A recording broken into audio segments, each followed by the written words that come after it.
Ready? Start.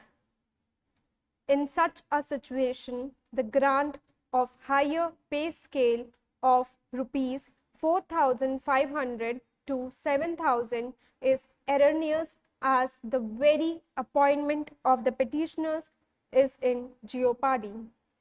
Learned counsel for the respondent further contends that the post which had been advertised had to be first filled up by way of promotion under the rules and could not have been filled up by way of direct recruitment.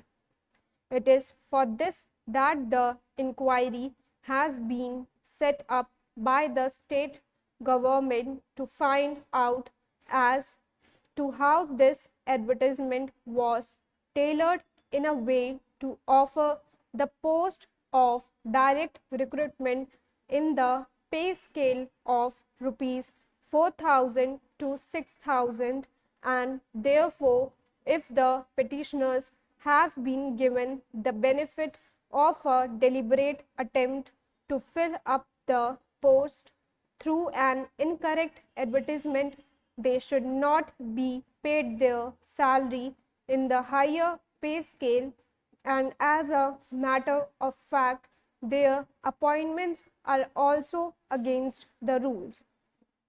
When the matter was heard on the previous occasion, and as the aforesaid picture emerged after the exchange of affidavits, it was further pointed out through the pleadings that all candidates who were entitled for promotion have already been extended such benefit, and the request for promotion by such candidates has already been granted.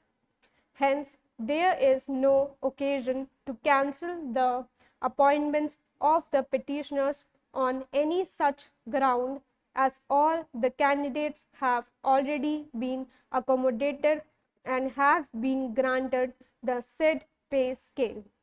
An argument was advanced on behalf of the state to protect the interest of the promotees, contending that if the promotions have been made, then the petitioners who could not have been appointed without the promotion having been finalized cannot claim seniority over them.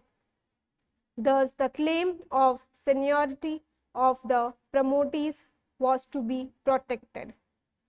According to the respondents, for which Sri Ashok Khare, learned senior counsel for the petitioners, made a statement and has also filed an affidavit that the petitioners are not claiming seniority over the promotees who are entitled to be promoted, and they are prepared to forego their seniority to that extent.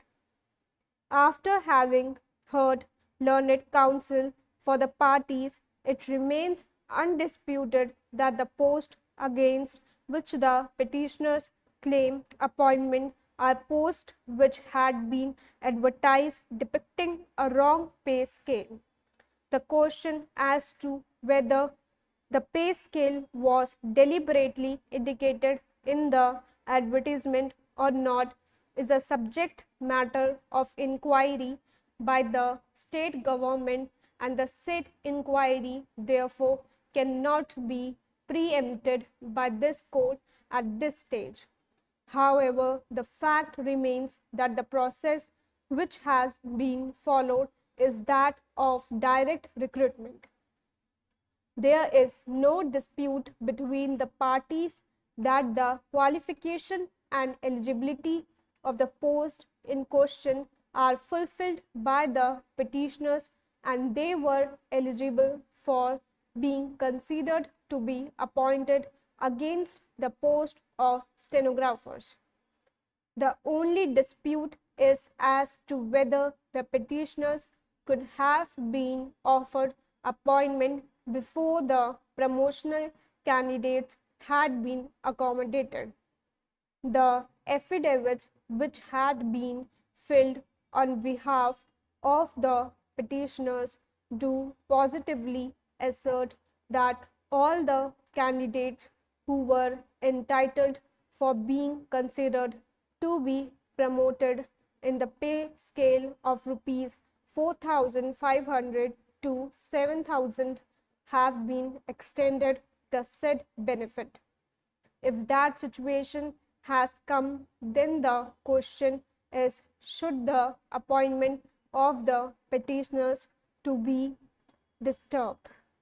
Sri Ashok Khare, learned senior counsel for the petitioners, relying on the decision in the case of Malik Mazhar Sultan versus UP Public Service Commission, reported in 2006 9 SCC 507 para 21 contends that a wrong advertisement cannot confer any right, and therefore conversely incorrect mentioning of a pay scale does not deprive the petitioners of their right to continue in service and receive the higher pay scale. The petitioner, having been selected as a constable for being appointed in the Uttar Pradesh Police Services, was subjected to police verification. His verification report was received to the effect that the petitioner was involved in a criminal case prior to his selection, and therefore such involvement does not entitle him to seek employment in the police services. Accordingly, his candidate was cancelled. The petitioner made a representation which was not being considered, as a result whereof he filed writ petition number 69759 of 2006, which was disposed of on 20th December 2006, to examine the claim of the petitioner and pass an appropriate order. In compliance of the aforesaid direction, the impugned order dated 5th January 2007 was passed on the ground that the petitioner was involved in a criminal case, and therefore such involvement does not entitle him for employment in the police services. After passing of the said order, the petitioner was honorably acquitted by the criminal court in case crime number 616 of 2006, and the decision was rendered by the trial court on 29th January 2007. It is therefore clear that the said judgment was not before the senior superintendent of police when he passed the order dated 5th January 2007. Source 3P Legal RHC, exercise number 28. Words are 822 and speed is 100.